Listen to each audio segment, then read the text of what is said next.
Oke, selamat pagi, siang, sore maupun malam kepada teman-teman dan dosen. Di sini kami dari kelompok satu ingin menjelaskan mengenai cyber attack dan juga cyber security. Namun sebelum itu, kami ingin memperkenalkan terlebih dahulu. Nama saya Muhammad Kenan Kalvani. Di sini ada Widya Wirawan, kemudian ada Yohanes Adrian Immanuel, kemudian ada Chandra Galih Endratmo. Oke, kita masuk untuk ke latar belakangnya. Untuk latar belakangnya, itu kami mengambil pada kasus di September 2022 yang terjadi kebocoran data di Indonesia oleh dari seorang individu atau bisa bilang hacker yang bernama Bjorka. Ia membocorkan 1,3 miliar data nomor HP dan KTP milik masyarakat dan menjualnya seharga 45,6 juta rupiah. Pemerintah melalui Kominfo mengimbau untuk tidak melakukan serangan cyber karena yang dirugikan adalah masyarakat. Namun Biorka justru membalas dengan kritik keras terhadap pemerintah. Kasus ini menyoroti lemahnya sistem keamanan data di Indonesia. Kemudian insiden serupa juga terjadi di berbagai negara dan industri. Di Amerika Serikat, pada tahun 2024, sebanyak 2,9 miliar data bocor dari perusahaan nasional public data. Di industri kesehatan, kasus besar menimpa Change Healthcare yang berdampak pada 190 juta individu. Cyber seperti ini berdampak serius, mulai dari kerugian finansial, pelanggaran privasi, hingga ancaman terhadap keselamatan. Oleh karena itu, isu cyber security menjadi sangat penting untuk dipahami dalam konteks etika sistem informasi.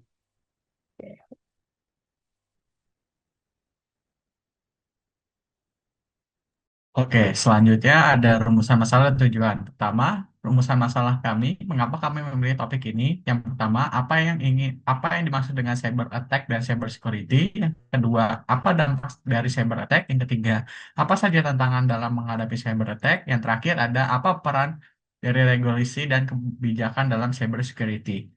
Nah, tujuan kami adalah untuk mengenalkan konsep cyber attack dan cyber security. Yang kedua adalah untuk meningkatkan kesadaran tentang cyber attack dan konsekuensi dari sebuah cyber attack. Slide. Oke. Jenis-jenis cyber attack yang pertama ada malware.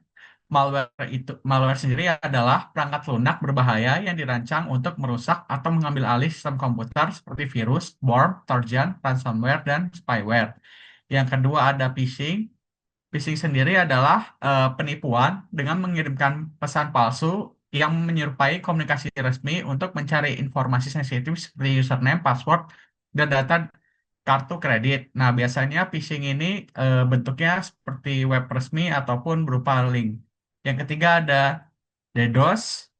Nah, DDoS sendiri ini seperti serangan server dengan lalu lintas internet berlebihan sehingga menghambat akses pengguna ke situs web atau layanan online. Yang terakhir ada man in the middle. Nah, man in the middle atau MITM itu sendiri merupakan penyusupan dalam komunikasi antara dua buah pihak untuk mencuri atau memanipulasi data yang sedang dikirimkan. Nah, jadi man in the middle ini kurang lebih seperti kayak disadap gitu lah. Misalnya kalian mengirim email ataupun mengirim pesan, terus ada orang ketiga yang memata-matai. Kurang lebih seperti itu. Oke, sekarang kita masuk ke dampak dari serangan cyber attack. Nah, salah satunya itu adalah kehilangan data sensitif. Misalnya, kalau ada perusahaan yang kena cyber attack, kemungkinan besar data sensitif mereka itu dapat diambil oleh hackernya. Misalnya, data yang mungkin data pelanggan misalnya. Ada juga misalnya ada serangan cyber attack terhadap individu. Nah, si individu ini mungkin saja menyimpan data sensitif seperti KTP atau password. Nah, eh, data sensitif ini juga dapat diambil oleh hackernya. Nah, ada juga kerusakan sistem. Untuk kerusakan sistem, kebanyakan cyber attack itu juga dibuat dengan tujuan untuk merusak suatu sistem dari sebuah perusahaan atau negara. Dan dampak dari kerusakan ini dapat juga meliputi kerugian finansial dan reputasi, di mana sebuah negara atau sebuah perusahaan itu dapat mengalami kerugian finansial dan reputasi yang disebabkan oleh cyber attack. kerugian finansial ini dapat disebabkan oleh hancurnya infrastruktur ataupun juga data sensitif yang hilang. Oke, sekarang kita masuk ke motivasi dari pelaku seorang cyber attack. Salah satu motivasi ini adalah motivasi sosial atau hacktivism, di mana peretas tersebut menggunakan kemampuan mereka untuk mendukung sebuah agenda tertentu atau untuk mengubah status quo. Nah, beberapa contoh motivasinya ini adalah pelanggaran moral, di mana adanya tindakan yang dianggap melanggar kode moral si hacker. Ada juga identitas sosial, di mana adanya kesamaan nilai atau tujuan dalam kelompok peretas yang mendorong aksi kolektif. Ada juga ketidakadilan yang dirasakan, di mana para pelaku cyber attack itu merasa bahwa mereka telah mengalami ketidakadilan dalam bentuk politik, rasial, etnis, patriotik, atau sosial, dan juga untuk meningkatkan kesadaran di mana pelaku cyber attack ingin mengubah pandangan masyarakat, menyebarluaskan suatu isu, atau mempengaruhi tindakan orang lain juga. Nah, dalam konteks motivasi politik, ada contoh state-sponsored attack, di mana pelaku dari cyber attack tersebut bekerja dalam pemerintah sebuah negara. Motivasi yang lain ini dapat meliputi menutup kesenjangan informasi antara negara, mendapatkan keuntungan strategis seperti rahasia dagang atau kekayaan intelektual, menghindari perang terbuka, mencampuri urusan internal negara lain, melakukan peperangan tanpa harus menanggung risiko keterlibatan militer, ataupun juga merusak reputasi dari negara target. Dan motivasi terakhir juga adalah finansial dan kriminalitas digital. Lanjut. Oke, sekarang kita masuk ke tantangan dalam menghadapi cyber attack. Salah satu tantangan utama yang dihadapi oleh cybersecurity adalah teknologi yang semakin kompleks, di mana serangan yang dulunya lumayan sederhana sekarang berkembang menjadi metode yang lebih kompleks dan terorganisir, misalnya ransomware atau DDoS.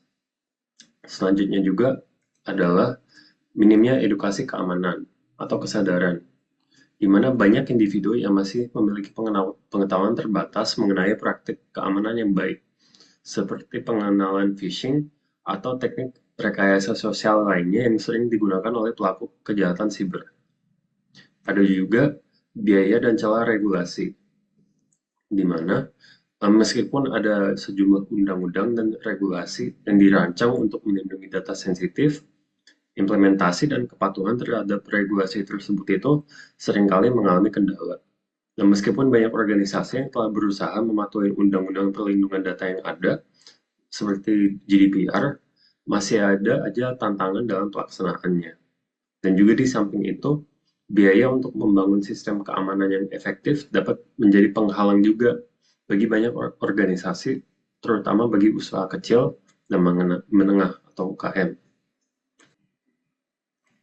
Sekarang kita masuk ke teori etika dalam cybersecurity. Teori pertama adalah privasi versus keamanan. Nah, seiring dengan munculnya teknologi baru, semakin banyak juga isu etika yang muncul. Salah satunya ini adalah privasi. Nah, langkah-langkah keamanan siber itu sebenarnya dapat berdampak negatif terhadap privasi seseorang. Misalnya, pengawasan massal yang dilakukan oleh pemerintah yang bertujuan untuk mendeteksi ancaman. Namun, hal ini juga dapat dilakukan dengan mengorbankan privasi masyarakat. Nah, salah satu contoh pengawasan massal ini dapat dilihat melalui kasus Edward Snowden. Nah, Edward Snowden ini adalah seorang whistleblower yang mengungkap bahwa Badan Keamanan Nasional Amerika Serikat atau NSA melakukan sejumlah program pengawasan. Kekhawatiran etis lainnya itu adalah diskriminasi. Nah, teknologi AI digunakan untuk mengembangkan model yang mampu mendeteksi tindakan kriminal. Namun, algoritma ini dapat rentan melakukan diskriminasi terhadap individu berdasarkan ras, gender, atau agama. Nah, diskriminasi ini bisa berasal dari data yang digunakan untuk melatih algoritma atau dari algoritmanya sendiri. Nah, karena itu, diskriminasi tersebut bisa merembes ke dunia nyata dan mempengaruhi proses pengambilan keputusan. Nah, salah satu contohnya ini adalah penggunaan kecerdasan buatan dalam proses rekrutmen. Nah, bias yang terdapat dalam algoritma dapat menyebabkan praktik perekrutan yang diskriminatif. Nah, masalah lain dalam cybersecurity adalah juga penggunaan AI. Nah, AI ini digunakan sebagai metode perlindungan dalam serangan siber. AI menawarkan keunggulan yang biasanya tidak dimiliki oleh sebagian besar sistem keamanan, seperti deteksi ancaman yang efektif dan otomatis. Namun, ada beberapa kelemahan dalam AI. Salah satunya adalah bahwa proses pengambilan keputusan AI itu biasanya kurang transparan. Nah, pada dasarnya, karena AI memiliki kemampuan untuk mengatur dirinya sendiri tanpa campur tangan manusia, menjelaskan proses yang dilalui AI untuk mencapai suatu keputusan itu menjadi sulit. Selain itu, ada juga masalah akuntabilitas, di mana pertanyaan yang muncul adalah siapa yang bertanggung jawab atas keputusan yang dibuat oleh AI. Di satu sisi itu, ada AI itu sendiri yang diberi tugas untuk melakukan proses pengambilan keputusan, dan di sisi lain, ada juga para pembuat AI yang telah memodelkan AI tersebut. Dan masalah ini juga semakin rumit karena faktor lain seperti bias dalam algoritma. Oleh karena itu, penerapan AI dalam keamanan siber ini harus dilakukan dengan hati-hati agar tidak menimbulkan masalah. Oke, lanjut.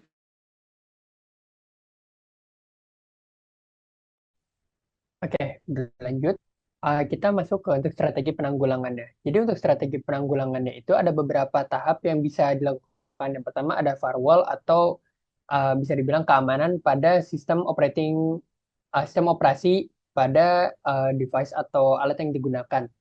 Kalau misalnya teman-teman menggunakan mungkin desktop dengan Windows, Windows sendiri sudah menyediakan untuk sistem firewall. Kemudian ada enkripsi. Enkripsi itu digunakan untuk um, bisa dibilang itu menutup atau melakukan enkripsi untuk data-data, terutama password uh, terkait untuk akunnya. Kemudian ada 2FA atau Two Factor Authentication yang bisa dibilang itu merupakan proses tambahan yang disediakan untuk keamanan lebih lanjut. Misalnya ketika teman-teman melakukan login, itu uh, akan diminta untuk mengisi suatu kode yang dikirimkan melalui SMS. Kemudian untuk pemantauan anomali itu bisa dibilang untuk pemantauan bagaimana aktivitas terhadap akunnya. Apakah mungkin ada uh, mungkin kegiatan ataupun aktivitas yang memang mencurigakan, misalnya tiba-tiba traffic-nya itu bertambah ataupun memang masuk ke dalam situs-situs yang sebenarnya tidak sedang dibuka pada saat itu. Kemudian berlanjut untuk ini ada perlu integrasi antara teknologi dan kebijakan.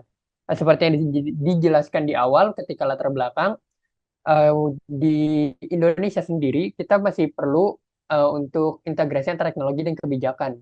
Di Indonesia itu sudah ada mengenai UU ITE, itu untuk undang-undang untuk segala berhubungan dengan teknologi. Namun hingga saat ini masih bisa dibilang kurang, baik itu dari si pemerintahan maupun memang saat implementasi dari kebijakannya sendiri.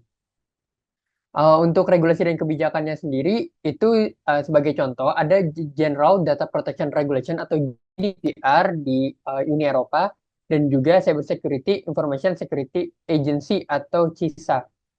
Untuk CISA sendiri itu berfungsi ketika di Amerika perusahaan itu bekerja sama dengan pemerintah untuk menjaga keamanan data-datanya. Sedangkan untuk General Data Protection Regulation atau GDPR itu berfokus ketika terjadi masalah, baik itu kebocoran data ataupun semacamnya, itu perusahaan yang menjadi korban harus melaporkan kepada GDPR kurang lebihnya itu maksimal 72 jam setelah kejadian atau 3 jam agar dari pihak GDPR sendiri dapat um, membantu menyelesaikan permasalahan tersebut. GDPR dan juga CISA bisa dibilang itu memberikan kerangka kerja atau framework untuk melindungi datanya. Di Indonesia sendiri yang seperti yang dijelaskan itu memang sudah ada mengenai UU ITE-nya, tapi uh, seperti kejadian yang sudah ada itu memang masih kurang maksimal sehingga baik dari kebijakannya sendiri itu harus jelas, mudah diterapkan, dan juga sebisa mungkin terus diperbarui agar bisa mengikuti perkembangan teknologi dan juga mungkin ancaman-ancaman melalui cyber.